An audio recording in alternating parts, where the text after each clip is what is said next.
ಏನು ನನಗೆ ಅದು ಏನು ರಿಯಾಕ್ಟ್ ಮಾಡಬೇಕು ಅಂತ ನನಗೆ ಗೊತ್ತಾಗ್ತಿಲ್ಲ. ನನಗೇನು ಅಂತಂದರೆ ತುಂಬ ಮನಸ್ಸಿಗಂತೂ ನೋವಾಗಿದೆ. ಆ ಕಡೆ ರೇಣುಕಾಸ್ವಾಮಿಯ ಕುಟುಂಬ ಆಗಿರ್ಬೋದು, ಅವ್ರ ಬಗ್ಗೆ ನನಗೆ ಅದೇ ಆದಂಥ ಒಂದು ಅಪಾರವಾದ ಒಂದು ನೋವಿದೆ. ನನಗೆ ಆಗಬಾರ್ದಾಗಿ ಈ ಥರದ ಇನ್ಸಿಡೆಂಟು. ಆದರೆ ಇಲ್ಲೂ ಕೂಡ ನನ್ನ ಕುಟುಂಬನೇ ತರ. ಈಗ ನನ್ನ ಅಣ್ಣನೇ ಹಂಗೆ ಮಾಡಿದ್ದಾನೆ ಅಂತಂದ್ರೂ ಕೂಡ ನನಗೇನು ನೋವಾಗುತ್ತೆ ಅದೇ ನೋವಲ್ಲೇ ನಾನು ಇದ್ದೀನಿ, ನನ್ನ ಕುಟುಂಬನ ಹಾಗಿದೆ. ಈಗಲೂ ನನ್ನ ಅನಿಸಿಕೆ ಏನು ಅಂತಂದರೆ ಅದೇನೋ ತಪ್ಪಿಲ್ಲ ಅಂತ ಆಚೆ ಬರ್ಬೋದಲ್ವಾ, ಅದನ್ನೇ ಆಗತ್ತೇನೋ ಅನ್ನೋ ನಂಬಿಕೆ ಮೇಲೆ ನಾನಿದ್ದೀನಿ.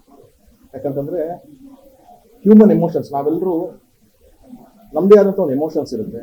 ನಾವು ಒಂದೊಂದು ಕಡೆ ವಾಲ್ತೀವಿ, ಅದೇ ಹ್ಯೂಮನ್ ಆಗಿ ನಮ್ಗಳದ್ದು. ನನ್ಗೆ ಯಾರು ಆತ್ಮೀಯರ ಇರ್ತಾರೆ, ನಾನು ಯಾರ ಮೇಲೆ ಪ್ರೀತಿ ತೋರಿಸ್ತಾ ಇರ್ತೀನಿ, ನನ್ನ ಎಲ್ಲ ಅಭಿಪ್ರಾಯಗಳು ಅವ್ರ ಮೇಲೇ ವಾಲುತ್ತೆ.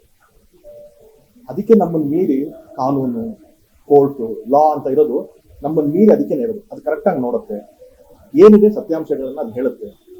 ಒಂದು ಇನ್ವೆಸ್ಟಿಗೇಷನ್ ಅಂತಂದ್ರೆ ಅದು ಖಂಡಿತವಾಗ್ಲೂ ಕರೆಕ್ಟಾಗಿ ಆಗುತ್ತೆ. ಅದಕ್ಕೆ ಏನು ರಿಸಲ್ಟ್ ಸಿಗಬೇಕು ಅದು ಸಿಗುತ್ತೆ. ಸೊ ನಾನು ವೈಯಕ್ತಿಕವಾಗಿ ಅದ್ರ ಬಗ್ಗೆ ಏನು ಹೇಳಕ್ಕಾಗ್ತಾ ಇಲ್ಲ.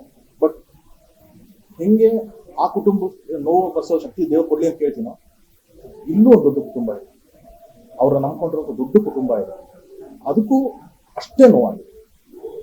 ಸೊ ಅದನ್ನು ಬರೆಸುವಂತ ಶಕ್ತಿ ದೇವ್ರು ಕೊಡಬೇಕು ಅನ್ನೋದೇ ನಮ್ಮ ಪ್ರೇಯರ್ಸ್.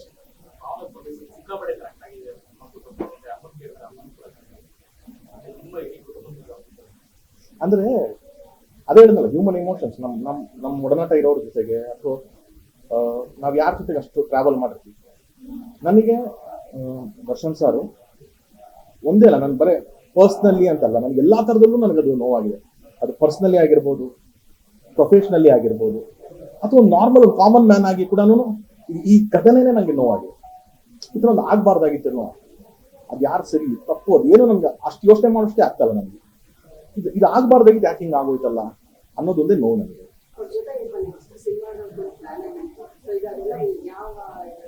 ಗೊತ್ತಿಲ್ಲ ಅದು ಅಷ್ಟು ತುಂಬಾ ಅವಾಗ ಕೂಡ ನಾವು ಸಾರ್ ಡೆವಿಲ್ ಮಾಡಬೇಕು, ಡೆವಿಲ್ ಅಂದ್ರೆ ಇನ್ನೊಂದು ಪಿಕ್ಚರ್ ಇತ್ತು ಲೈನ್ ಅಪ್.